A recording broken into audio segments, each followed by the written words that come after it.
Hemos dicho, entonces, hay ahí los síntomas que hemos dicho hace un momento. También algunos síntomas pueden ser muy sutiles, ¿no? Además de que no hay un sistema muy definido, y es lo que es normal y anormal, ¿no? Pareciera ser que está teniendo un momentito medio de berrinche o de alguna malcriadez, podríamos pensar. Entonces lo dejamos pasar y ahí hay el problema, porque a veces empieza a exacerbarse.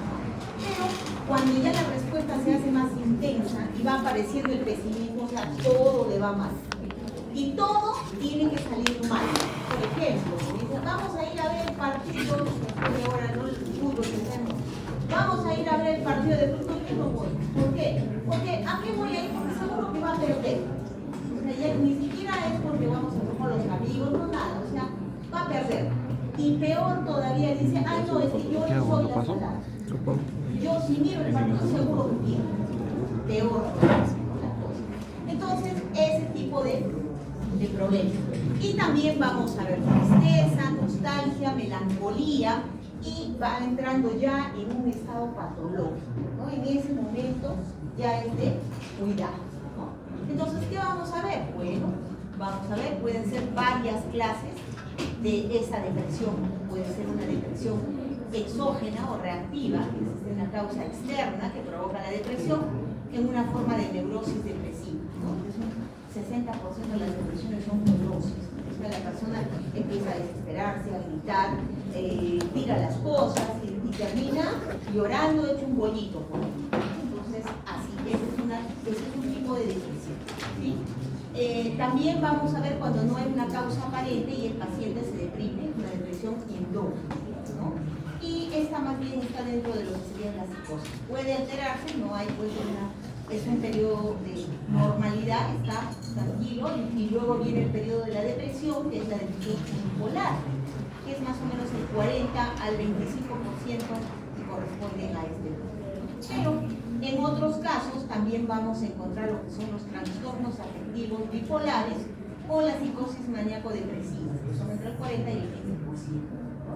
Vamos a ver, cuando la persona de pronto está bien, feliz y contenta, y de pronto se enoja o de pronto cambia la actitud y se pone pues triste, entonces ahí vamos a ver este contexto bipolar. Y a veces son personas muy tranquilas, muy pasivas, aceptan todo, pero de pronto hacen un cambio. Entonces ese tipo también vamos a ver, ¿no? Y algo importante también es este dibujo que ustedes están viendo ahí, ¿no? De este elefantito que está ahí, ¿no? Dice, ojalá la gente entienda que la salud mental es tan importante como la física. Como que si uno tiene fiebre, ¿sí?, te impide hacer cosas. La ansiedad y la depresión también te impide hacer cosas. Porque la persona se siente tan mal que no quiere hacer nada. No quiere hacer nada y no tiene ánimo para hacer nada. No tiene ni ánimo ni para levantarse de la cama o levantarse de su silla. No tiene ánimo. Entonces no la deja hacer nada. Eso es importante. Entonces ahora vamos a ver algunos de estos tipos de depresión. Entonces tenemos ahí un trastorno depresivo grave o la depresión grave, que es una combinación de síntomas que interfieren con las actividades diarias del individuo, ¿no? Normalmente es invalidante, impide que la persona se desenvuelva con normalidad y puede ser recurrente. Le vienen unos episodios, unos periodos. Ahora, puede estar relacionado también a alguna etapa de su vida, ¿no? Por ejemplo, la abuelita que recuerda el fallecimiento de un hijo, ¿no? Y entonces cercano al cumpleaños o a la fecha en que murió, empieza a deprimirse. Y es una depresión muy severa, muy grave, y a todos ponen alerta. Trastorno también disnítico o la disciplina, que son síntomas de larga duración, 2 años, 3 años, ¿no? Y no incapacitan a una persona, pero le impiden desarrollar una vida normal y sentirse bien, ¿sí? Entonces, esta persona también, ¿no?, entró en depresión, vamos a suponer, eso ocurre también con muchos pacientes, a raíz del divorcio, ¿sí? La señora entró en una depresión porque se divorció, ¿sí? Ya son 2 años que está con este divorcio, pero sigue en su casa llorando, no quiere salir, ya no se arregla, ¿no? Y entonces vamos a decir, no, eso es dejadez. No, eso es depresión, ¿sí? Y ya ha pasado cuánto tiempo, ya el esposo de repente hasta ya se está casando con otra, ¿sí? Pero ella sigue con esa depresión, ¿sí? Y obviamente en la relación ella es la única que sigue con ese dolor, con esa angustia, y no lo supera. Y sigue con eso. Sí, pues, pero bueno, sigue yendo a trabajar, sí, pero ahora, por ejemplo, se va a trabajar y antes se arreglaba bien y ahora ya no. Incluso hasta ni se baña. Y eso es algo que también van a conversar, por ejemplo, las mismas personas que están a su alrededor. No se baña, no, ya no se arregla, ya no, a ver, mira, hasta, qué sé yo, su ropa está rota, está, y así se viene a trabajar, ¿no? Entonces, cosas que no son concebibles, pero eso es un tipo de depresión. La depresión psicótica más bien ocurre cuando una enfermedad depresiva grave está acompañada por alguna forma de psicosis, donde vamos a encontrar ahí también alucinaciones. Obviamente la persona constantemente ve fantasmas o escucha voces, y eso es lo que lo lleva a la depresión, ¿sí? Porque hasta cierto punto esta persona ya está desesperada, ya está harta de todo esto, y eso lo está conduciendo a una depresión. Entonces también vamos a ver ese caso. La depresión posparto, que también ya la hemos visto en clases, ¿no? Que es ese episodio de depresión grave dentro del primer mes después del parto, y que se va a presentar entre un 10 a un 15% de las mujeres que padecen de la depresión posparto. Y algunas mujeres, pues también vamos a ver, no quieren saber nada de ese bebé. O sea, lo han tenido 9 meses en su vientre, han hablado con el bebé, lindo, hermoso, bello, pero una vez que se produjo el parto, no quieren saber nada del bebé, no quieren escuchar ni el llanto de ese bebé. Algunos es menos, ¿no? Algunos sí se desesperan, lloran, son conscientes, ¿no? O sea, porque tiene grados, ¿no? Pero algunas es extremo, ¿sí? O sea, si el bebito está llorando, cierran la puerta y se van, lo dejan llorando, ¿no? Entonces, ese tipo también es otro tipo de depresión. Y el trastorno afectivo estacional, ¿no? La aparición de una enfermedad depresiva durante los meses de invierno, ¿no? Por ejemplo, ¿por qué? Por ejemplo, hoy día mucha gente ha estado deprimida. ¿Por qué? Porque no ha salido el sol, ¿sí? Ni cuenta me he dado de serio porque no había sol, porque igualito he estado todo el día en el hospital y de ahí me he venido corriendo. Pero sin embargo hay muchas personas que van a hacer así, ¿no? Hoy día no ha salido el sol y entran en depresión. Les cambia el ánimo. ¿Han escuchado eso? ¿Y ha caído la nevada? ¿Alguna vez han escuchado eso? ¿Nunca? Acá en Arequipa, sí. ¿Qué dice? ¿Qué cosa es la nevada que le cae a la persona? Cuando está así el cielo, o sea, porque acá en Arequipa tenemos sol todo el año, ¿sí? Pero cuando está nublado, me dicen, las personas cambian de ánimo y se vuelven un poco coléricas, se enojan rápidamente, ¿sí? Entonces dice, ay, ha caído la nevada. ¿Por qué? Porque está haciendo frío y está nublado, ¿no? Y eso, aunque ustedes no lo crean, hace que algunas personas entren en una depresión. Están tristes también durante todo el día por el hecho de que no hay sol. Y en el invierno es así. Bueno, acá no tanto, ¿no? Pero por ejemplo, en ciudades costeras eso ocurre muy frecuentemente. Y estos cuadros depresivos también se asocian a eso. ¿Por qué? Porque todo el día está gris. Amanece gris, a mediodía gris, anochece gris, y la persona se deprime por eso. Pero si mañana sale el sol, se alegra. Entonces, es este tipo, ¿no? Trastornos bipolares o enfermedades maníaco-depresivas, que se van a caracterizar por, como hemos dicho, cambios cíclicos del estado de ánimo, que van desde un estado de ánimo muy elevado, está muy feliz la persona y de pronto cambia y se deprime, llora, se desespera, ¿no? Y el cambio es brusco, ¿no? O sea, no es que en la mañana estuvo feliz y en la tarde está triste, no, o sea, ahorita está feliz, contenta, entonces nos volteamos y está sentado llorando. Ese es el tipo de cambios. Entonces, así, con todo negro, lúgubre, ¿no? Que nos dice, ¿qué causa la depresión?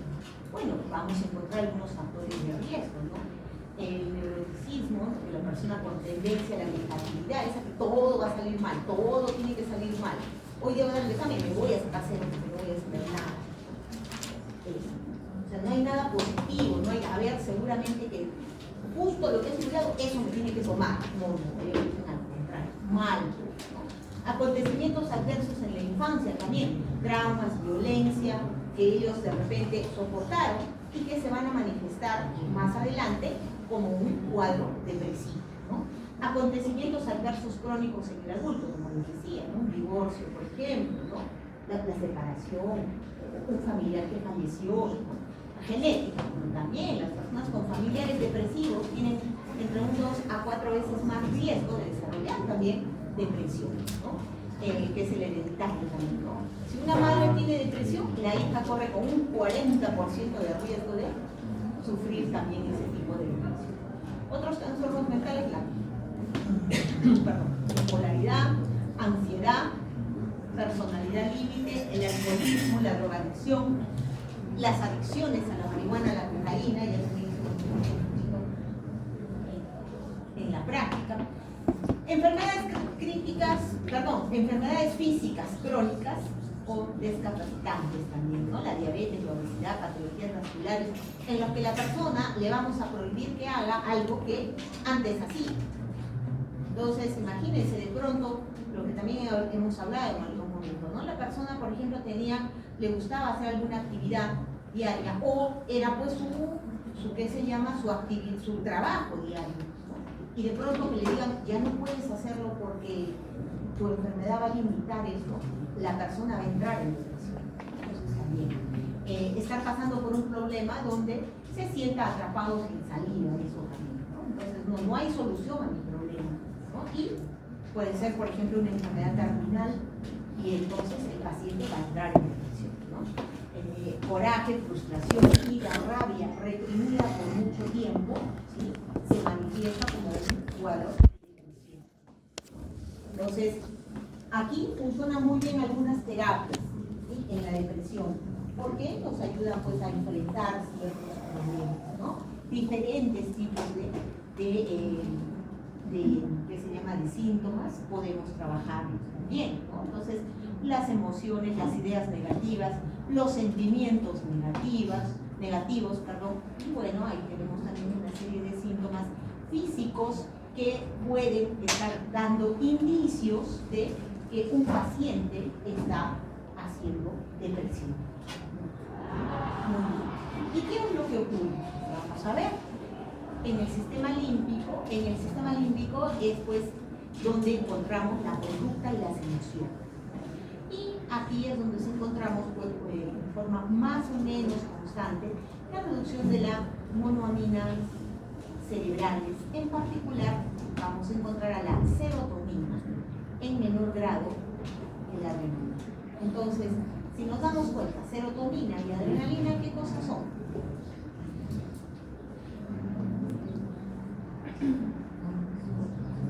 ¿Qué cosa hacen?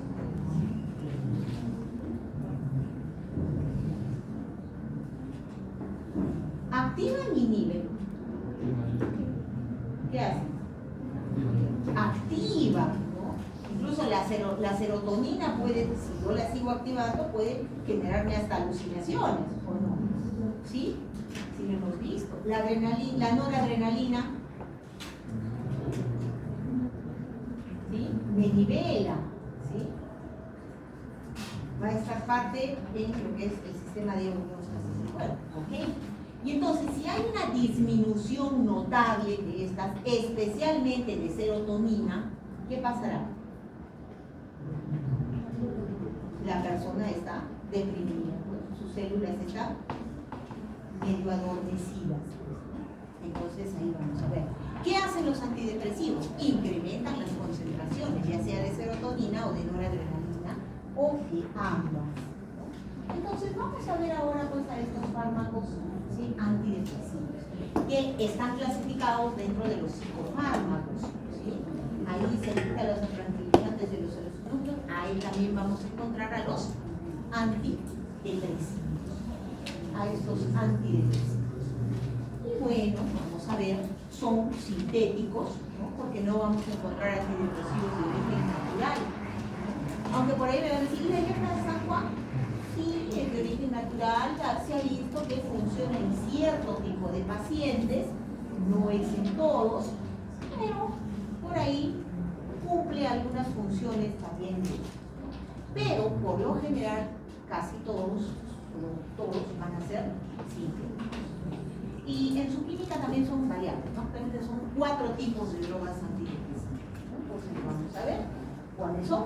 Acá las tenemos, antidepresivos tricíclicos, donde acá la más conocida es la amitriptilina, ¿sí? La amitriptilina.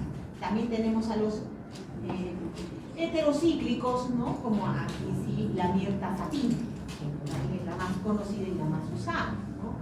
Tenemos a los inhibidores selectivos de la recaptación de serotonina, que también los volvemos a ver, ¿no? Los hemos visto ya, ¿no? La fluoxetina, la paroxetina, la sertralina, ¿sí? La citalopram, también el citalopram, recuerden que es pues para elevar, ¿no? la depresión del paciente, ¿no? El citalopram y la fluoxetina. Muy bien. Y los inhibidores selectivos de la monoaminoxidasa de tipo A más bien, ¿sí? ¿Se acuerdan que hemos visto la semana pasada a los de tipo B? En cambio estos, ¿sí? Son de tipo A.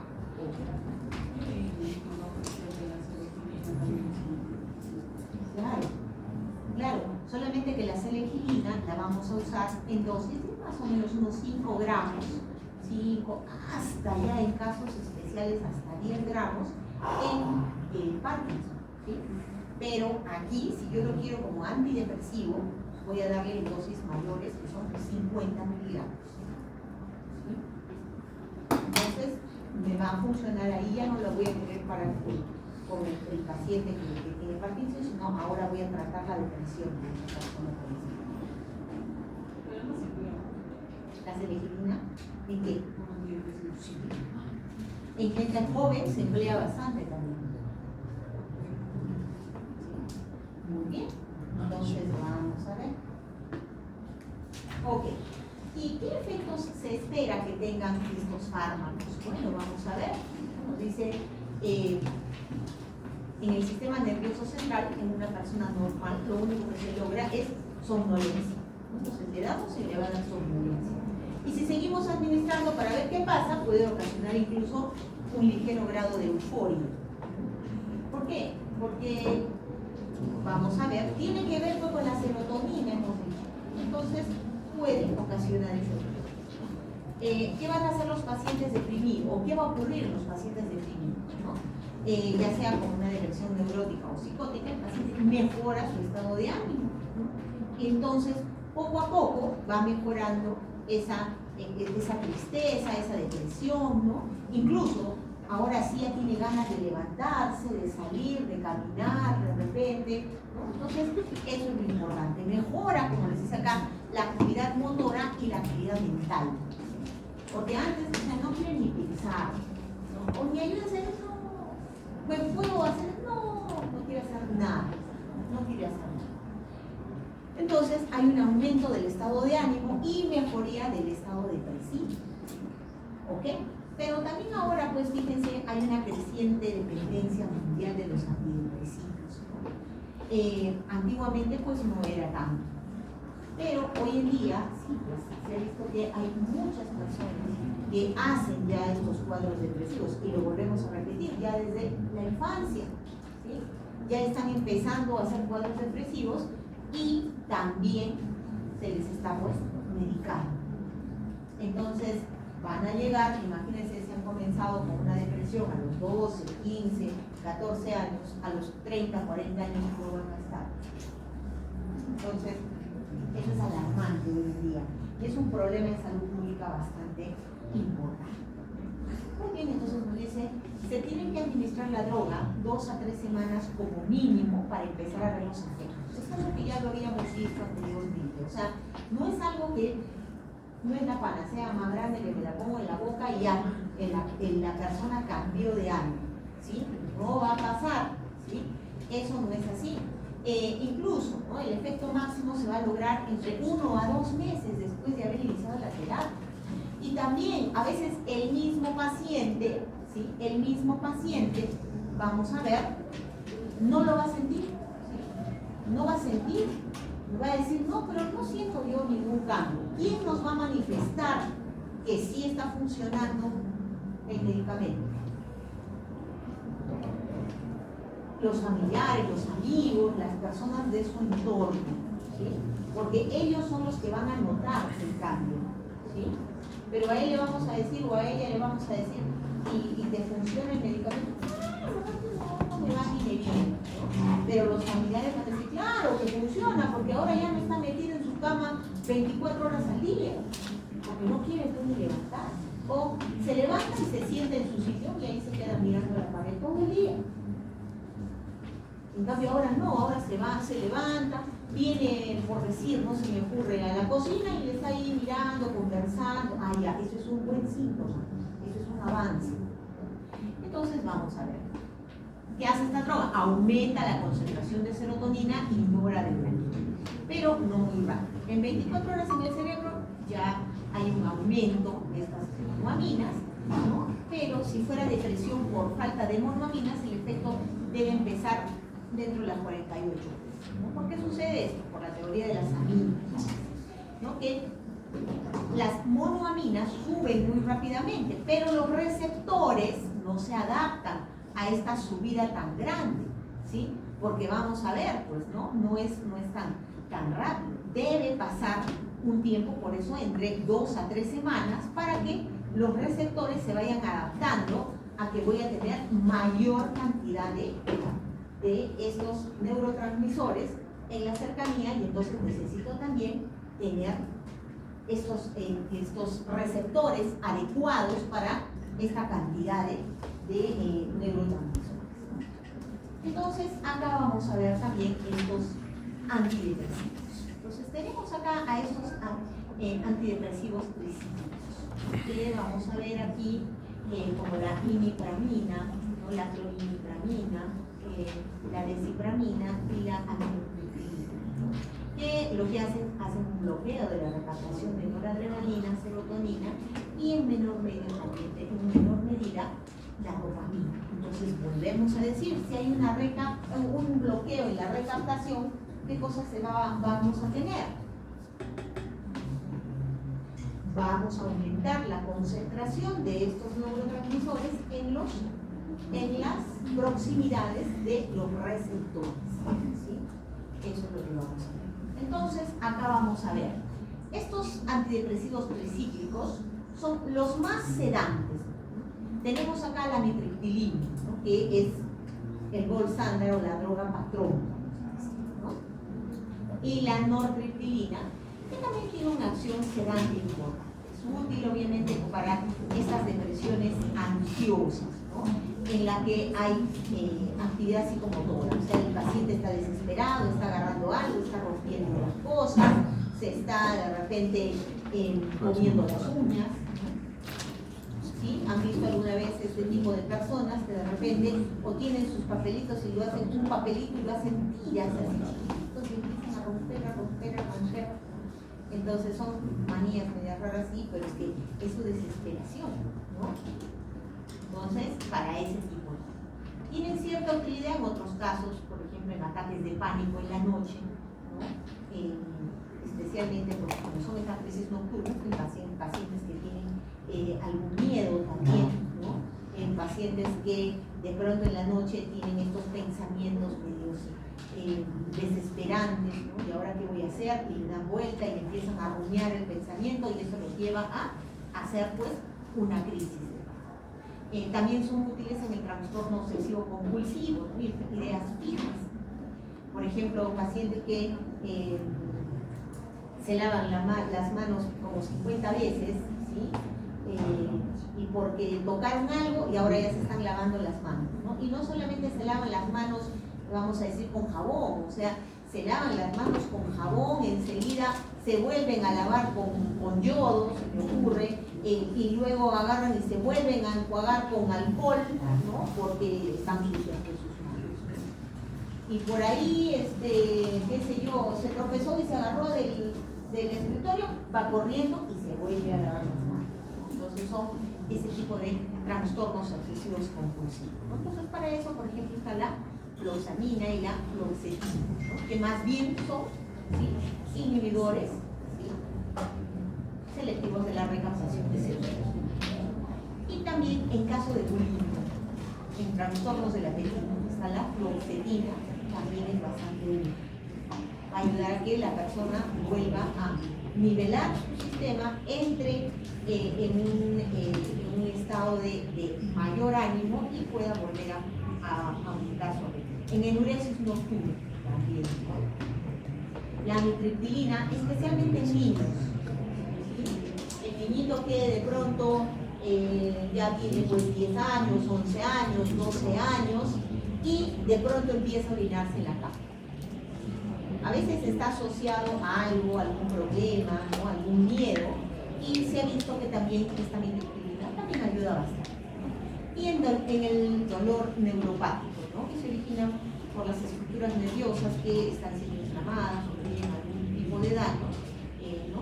Y se ha visto que también esta amitriptilina también tiene un resultado en un grupo bastante importante de pacientes.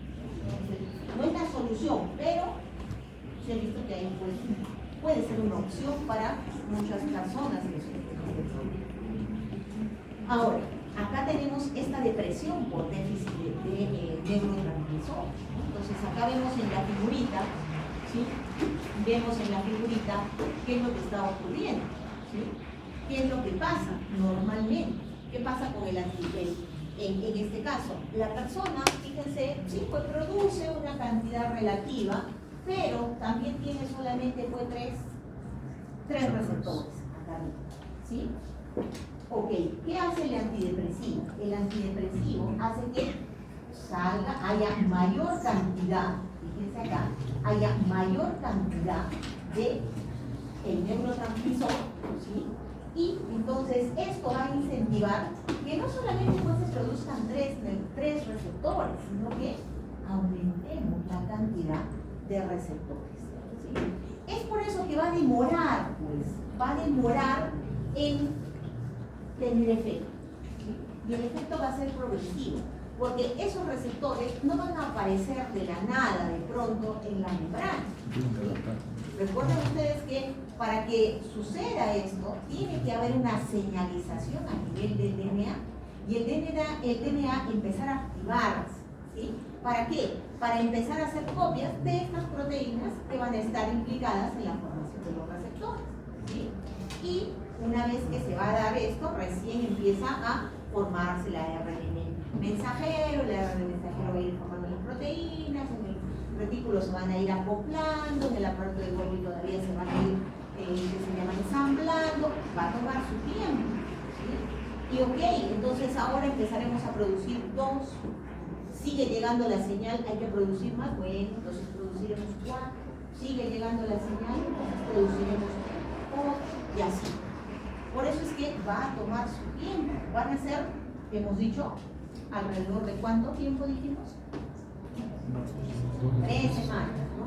3 semanas, e incluso vamos a ver que va a empezar ya su pico, o sea, ya va a llegar a un buen efecto al mes. También vamos a ver los mecanismos de acción. Entonces, para el grupo 1, 2 y 3 que vimos de los antidepresivos, vamos a ver es el bloqueo de la recaptación de serotonina. Entonces, vamos a encontrar con noradrenalina.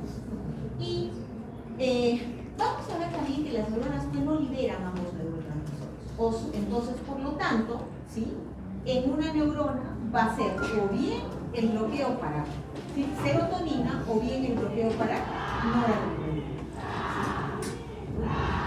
Entonces vamos a ver, mientras que en el cuarto grupo, que eran los bloqueadores selectivos de la MAO tipo A, ¿sí?, que están en el citoplasma, recuerden, porque están asociados a la mitocondria, ¿sí? Vamos a ver que se va a dar pues, esta inhibición, y entonces ya no vamos a tener pues activación de esta MAO, inhibimos a la MAO y entonces ya no van a degradar nada, ¿sí?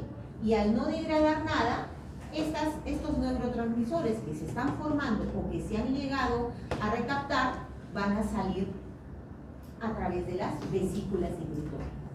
Entonces, ya sea bajo este mecanismo o bajo este mecanismo, ¿sí? ¿Qué vamos a ver? Que vamos a tener una buena cantidad de neurotransmisor, ya sea serotonina o adrenalina o noradrenalina, ¿en dónde?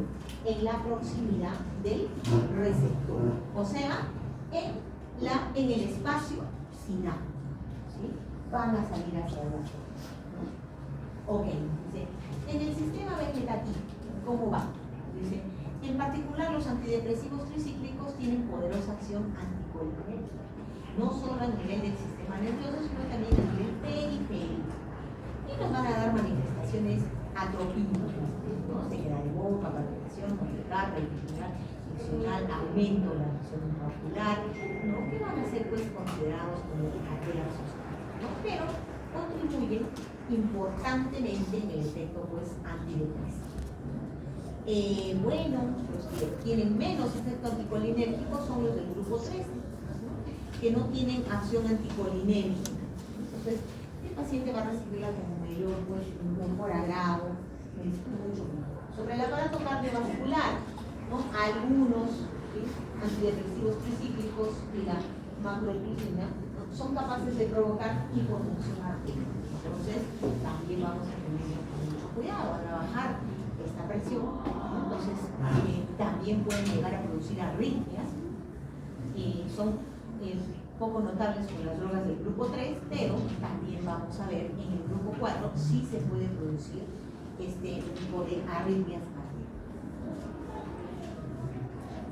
En la respiración, vamos a ver que a dosis terapéuticas no se han presentado muchas que se llaman muchas acciones o muchos efectos adversos, ¿no? Pero sí vamos a ver que a dosis tóxicas, o sea, a veces muy elevadas, sí pueden llegar a producir depresión respiratoria e incluso un paro respiratorio que puede conducir a la muerte al paciente. Entonces también importante.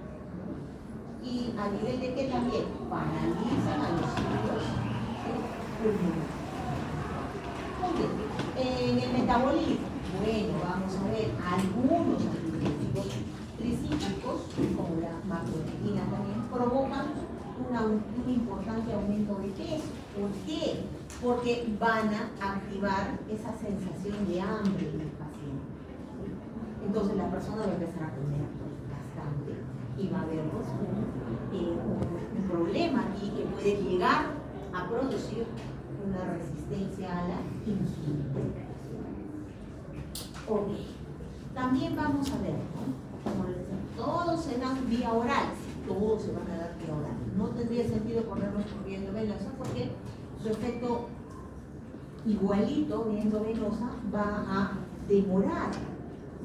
Porque acá no es con la rapidez con la que llegue al receptor, sino es con la rapidez con la que la célula empiece a producir, a generar mayor número de receptores para expresarlos en la membrana, ¿no?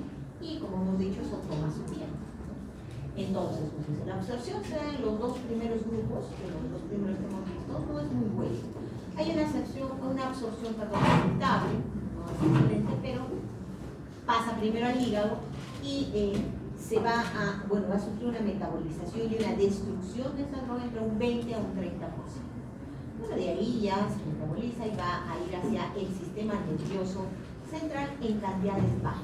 Son metabolizadas por dos procesos. Primero la oxidación y luego, ya una vez que se ha producido ya el primer paso por el hígado, va a haber una segunda vez que va a ser la conjugación. Y esta conjugación ya es para un metabolismo. Los antidepresivos tricíclicos también van a tener una corta duración, aproximadamente unas 8 horas. Por eso vamos a encontrar dosis 3 veces al día. Y también vamos a ver que los heterocíclicos van a tener una sola administración al día. Y los inhibidores de la recaptación de serotonina también van a tener una muy buena absorción no tienen metabolismo hepático de primer paso importante, o sea que no van a destruirse mucho, y pueden atravesar muy bien la barrera de hematoencefálica. Entonces, más bien sus efectos sí van a ser más largos, ¿no? Va a ser una vez al día porque van a durar hasta 24 horas. Y no van a producir sedación, que también es algo importante para este paciente, ¿no? Porque también en algún momento lo dijimos, ¿no? Este paciente, aparte que se está deprimiendo, aparte que está teniendo esto, y me voy a pasar durmiendo todo el día, lo deprime más. Entonces, que no le produzca sueño es importante. Efectos adversos, bueno, pueden ser de 3 clases. Los colaterales, que están en el grupo 1, que es la sedación, la somnolencia, la hipotensión arterial, arritmias, aumento de peso, y los efectos atropínicos, como sequedad de boca, midriasis, dificultad en diccionar, ya saben, todos esos, ¿no? Y si un paciente tiene glaucoma, ya saben, no le vamos a dar, ¿sí?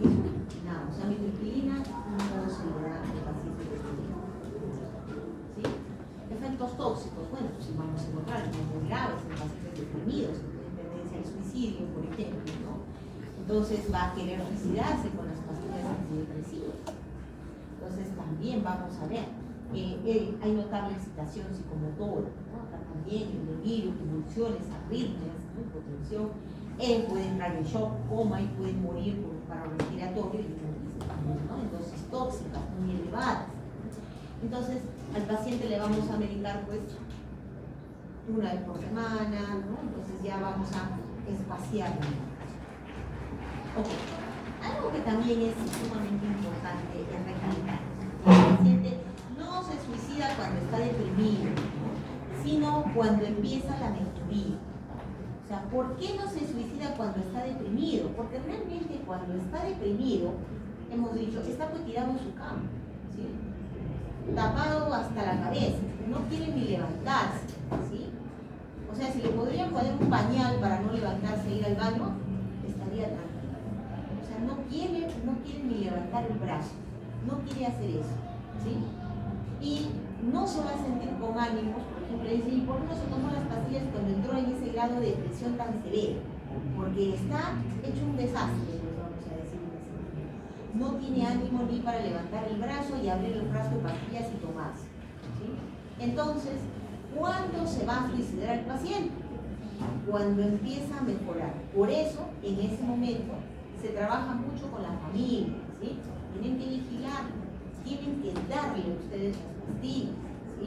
Que no esté cerca, que no tenga ningún objeto muy importante, estén constantemente viéndolo, hablándole, conversando, ¿no? Hasta que haya pues ese pico que se va a dar entre la tercera, la cuarta a la sexta semana, después que empezó a tomar los antidepresivos, ¿sí? Entonces eso también es importante. El tratamiento de la intoxicación implica drogas antiepilépticas para tratar las convulsiones que se puedan dar, también antiarrítmicas, porque también tiene que ver con el sistema cardiovascular, las supresoras, y ventilatorias porque puede ocasionar un paro respiratorio. Y bueno, también podemos pues tener hipersensibilidad, ¿no? O sea, pacientes que son alérgicos. Acá vamos a ver que pueden ocasionar reacciones cutáneas como leucopenia, pero no son muy frecuentes, ¿no? Y algunos que podrían llegar a tener pues un shock anafiláctico dependiendo de las veces en que ha sido pues enfrentado, ¿no? Vamos a ver, nos dicen, solo que reaparece la depresión porque estas drogas no curan la depresión, solo la controlan, ¿sí? Entonces eso también es importante, recordar eso. No es que porque estuvo tomando el antidepresivo ya se curó, ¿sí? Está siendo controlado, entonces tiene una depresión controlada, ¿sí? El tratamiento no será de por vida. A veces con tratamientos largos podemos también ir quitando paulatinamente la droga y mejorar el estado de conducta, ¿no? Y si la depresión se reactiva, entonces el tratamiento solamente dura mientras está la causa, que pueden ser algunos meses. Generalmente se va a reactivar por ya les muestro un recuerdo de nuevo en los meses en que se acuerda de algo que pasó o ha tenido un episodio similar o repetido, entonces nuevamente se puede activar esta depresión, ¿sí? Entonces ahí tenemos, ¿no? Nuevamente estos inhibidores selectivos de la recaptación de serotonina, ¿sí? ¿Qué es lo que van a hacer? ¿Sí? Tenemos acá a este recaptador de la serotonina que obviamente va a capturar a la serotonina y la va a regresar, ¿sí?, a la neurona. Pero ¿qué va a pasar? Este inhibidor lo frena acá y entonces la serotonina sigue, ¿sí?, ingresando y sigue acoplándose a los receptores, ¿sí? Y vamos a tener mayor concentración de serotonina a nivel, pues, de estas, ¿sí?, o de noradrenalina o norepinefrina, pero a nivel de los receptores de la neurona postsináptica o de la célula postsináptica. Entonces ahí recordemos, son las fluoxetina, el citalopram, sertralina, fluoxamina, la paroxetina, que conllevan, pues, diferentes efectos terapéuticos y efectos secundarios cuando se...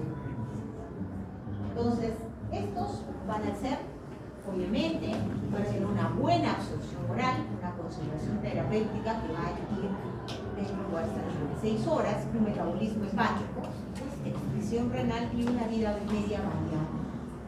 ¿Cuáles van a ser los efectos secundarios? Bien, agitación, diarreas, cefaleas, somnolencia, náuseas, ¿sí?, sequedad de la boca, aumento de la sudoración y, ya hemos dicho, aumento de peso también, ¿sí? ¿En qué casos lo vamos a indicar? Depresión, ansiedad asociada, trastornos obsesivo-compulsivos y trastornos de angustia con o sin agarofobia.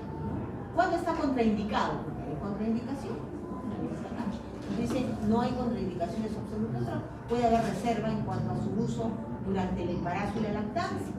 En el embarazo, ¿sí?, vamos a ver, la paroxetina va a producir malformaciones cardíacas y la venlafaxina, complicaciones perinatales, ¿no? Entonces ahí también está contraindicado. O sea, es así, no se va a dar. Y vamos a ver algunas ventajas y desventajas. Por ejemplo, dentro de las ventajas es que tiene un menor perfil de efectos colaterales, baja toxicidad y tiene mayor eficacia. Pero dentro de las desventajas parece tener menos efecto en algunos casos de la depresión grave, ¿no?, que los antidepresivos agresivos.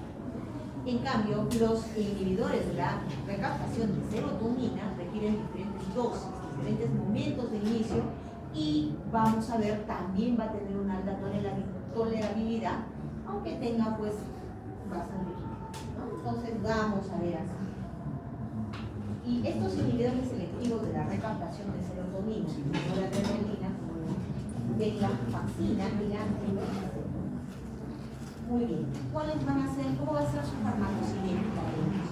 ¿Absorción oral? Bueno, todos tienen absorción oral, ¿no? Metabolismo hepático, absorción por la bilis, orina, heces. ¿Qué efectos secundarios? No son parecidos: boca seca, cefalea, náuseas, sudoración, constipación y temblor y retención urinaria. Porque estos van a tener más efectos secundarios. Y vamos a ver también ¿qué indicaciones? ¿Para qué vamos a indicar? Bueno, acá también ansiedad, para la melancolía, el trastorno de la ansiedad generalizada, para ese periodo de refractario que suelen tener algunos pacientes, y fobias sociales. Entonces, está muy bien. ¿Qué contraindicaciones? No administrar simultáneamente con otros antidepresivos, ¿sí? Eso sí hay que tener muy en cuenta. Muy bien. ¿Qué ventajas? Vamos a tener acá un efecto secundario al inicio del tratamiento, ¿sí? Menor disfunción sexual, acción prematura de los efectos terapéuticos, ¿sí? Entonces, bueno, vamos a ver, ¿sí? Y una desventaja, o bueno, desventajas van a ser que pueden producir náuseas, sequedad de boca y a la larga pueden producir disfunción eréctil, que para muchos varones eso sí es muy preocupante. Y más bien también que se depriman más también, ¿no? Entonces va a tener esas dos. Muy bien. ¿Qué reacciones adversas? En resumen, vamos a ver acá, ¿sí? Los tricíclicos, ¿no? Como la imipramida, que fue el primer antidepresivo tricíclico que se empezó a publicar, ¿sí? Vamos a ver, genera vómitos, somnolencia, constipación, visión. Dentro de los heterocíclicos, como la amoxapina, náuseas también, somnolencia, pesadillas, puede producir, y también visión borrosa. Y entre los atípicos, como la bupropión, ¿sí? También ansiedad, somnolencia, pérdida del apetito, más bien acá, sudoración excesiva, ¿sí? Entonces vamos a ver esto. ¿Cuándo están indicados los antidepresivos? ¿No? Depresiones neuróticas o psicóticas, en el meses nocturno, hemos visto, le podemos dar a los niños, sí, le podemos dar dosis pequeñas de esta antidepresiva, ¿no? La bulimia con fluoxetina, por ejemplo, mejora, ¿no? Los trastornos obsesivos compulsivos, para eso está la fluoxetina y la fluoxetina. Dolor neuropático también puede ser amitriptilina. Y ataque de pánico también puede ser amitriptilina. Entonces ahí vamos a ver. Y acá tienen también un cuadrito resumen para que ustedes puedan ir estudiando algunos de estos antidepresivos, cuál es su mecanismo de acción y obviamente cuál es el efecto y la aplicación lo que le vamos a dar a estos. Muy bien. Ok, entonces, ahora sí. ¿No? ¿Cómo que la próxima semana? No, de una vez.